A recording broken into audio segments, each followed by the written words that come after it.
Nós chegamos aqui hoje num tema muito importante, né?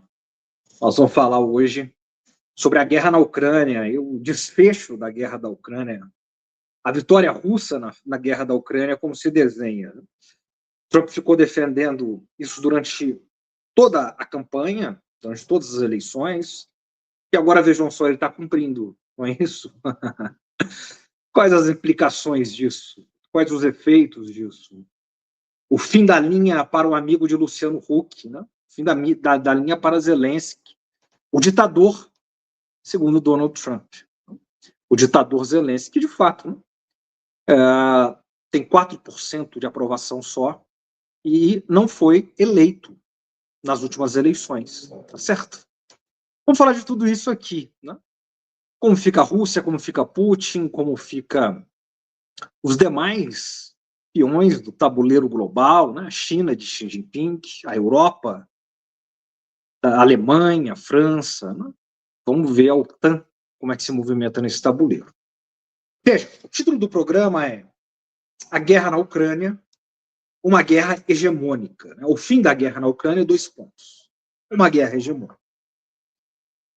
Esse conceito de guerra hegemônica, ele aparece num texto de 1981, do Robert Gilpin, que é um clássico da economia política internacional, que ele vai definir ali o que é uma guerra hegemônica. Essa guerra da Ucrânia, a guerra da Rússia na Ucrânia, ela não é uma guerra simples, localizada, de um país contra um país, uma guerra territorial de um Estado contra outro Estado. Não se trata disso. A guerra na Ucrânia, ela tem um caráter hegemônico.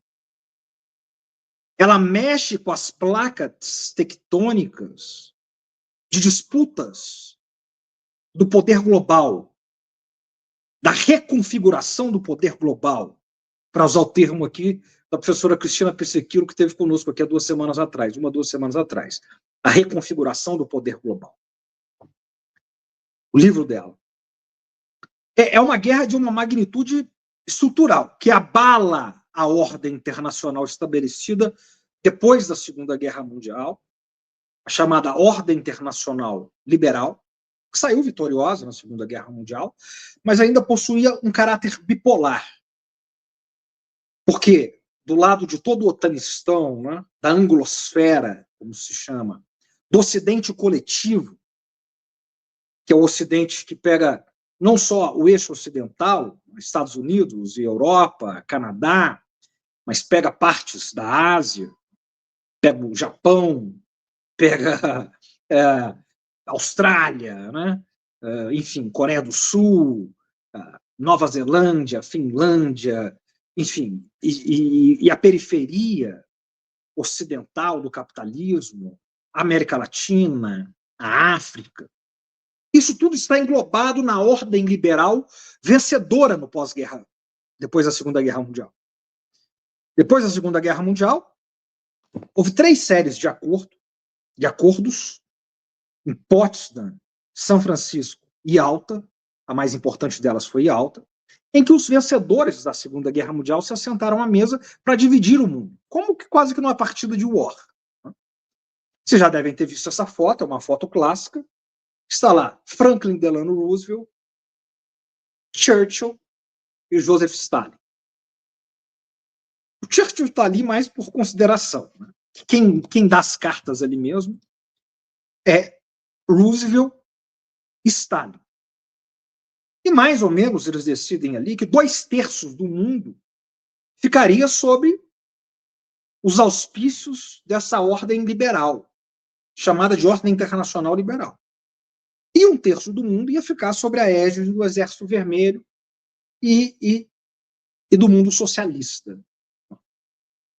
Então, era uma ordem bipolar na qual a ordem internacional liberal ela dominou a maior parte, né, toda essa chamada, isso é chamado Ocidente coletivo.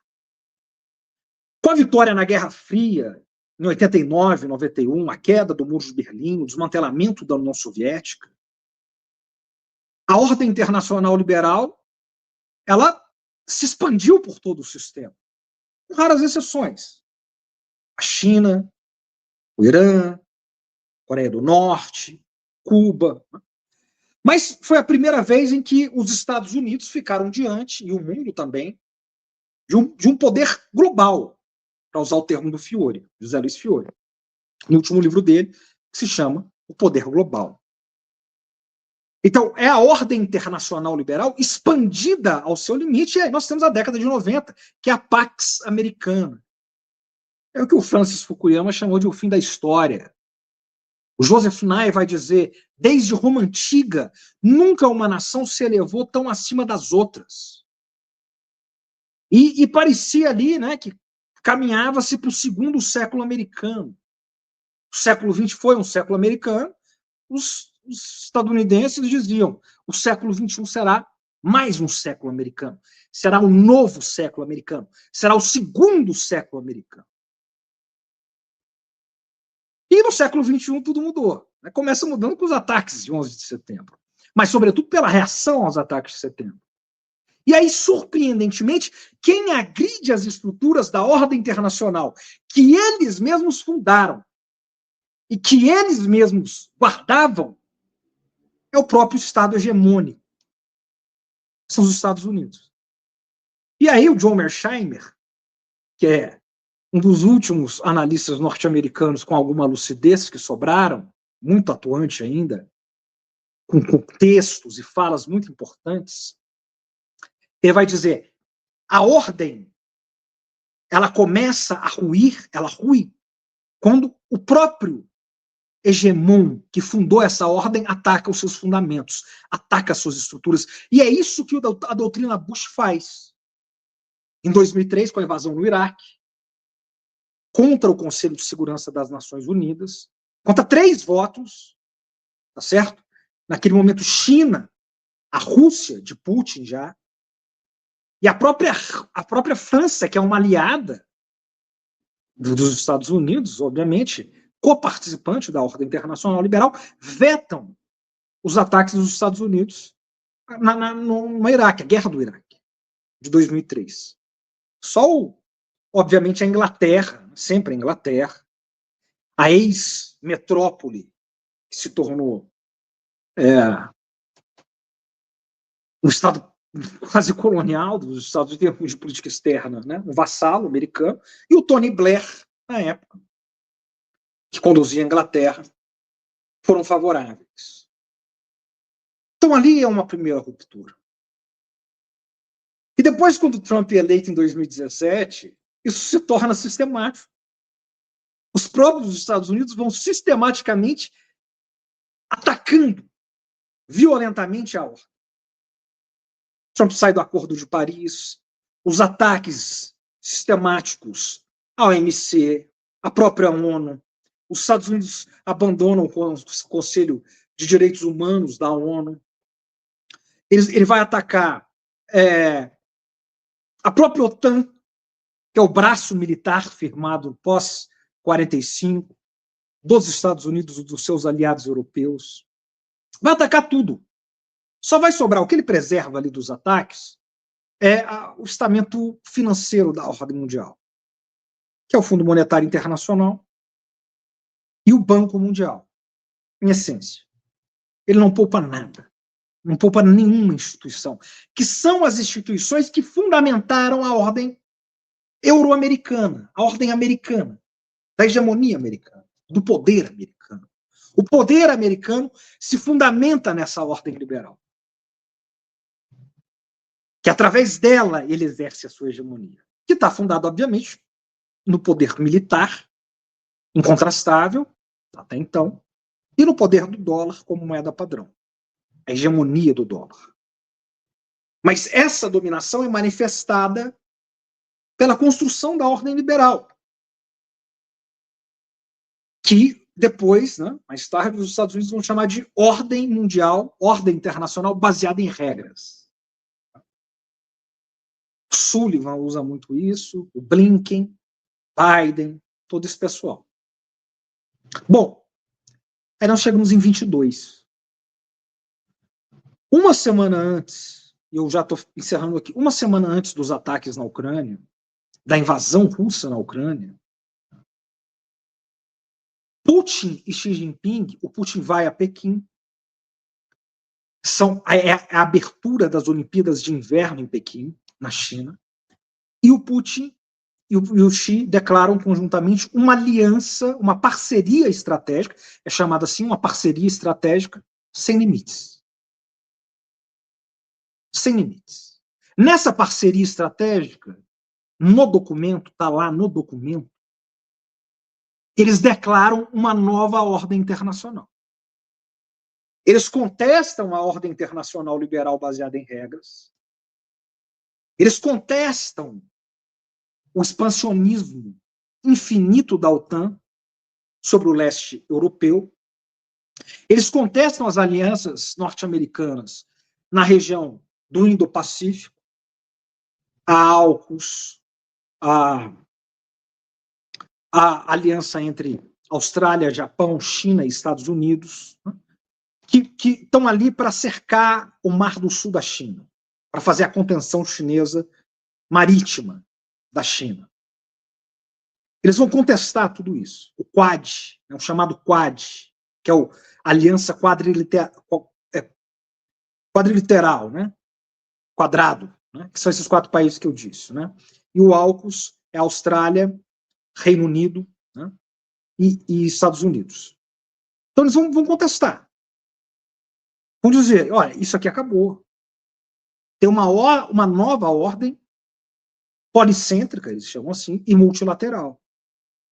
E a expressão máxima disso são as novas rotas da seda, são os BRICS, é a Organização para a Cooperação de Xangai. Eles vão dar uma série de exemplos e vão jogar o sul global no centro disso, para estabelecer esses exemplos. 20 dias depois, a Rússia, obviamente com respaldo chinês, invade a Ucrânia.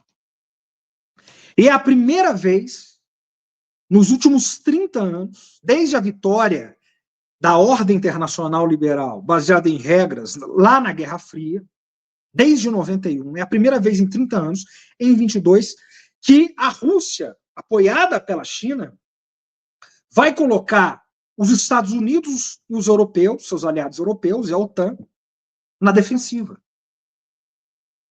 É a primeira vez. Isso muda. Até então eles só expandiam, só atacavam, só alargavam. Eles decidiam o que é justo e injusto, as regras do jogo, o que é legítimo e ilegítimo, o que é certo e errado, o que é moral e imoral.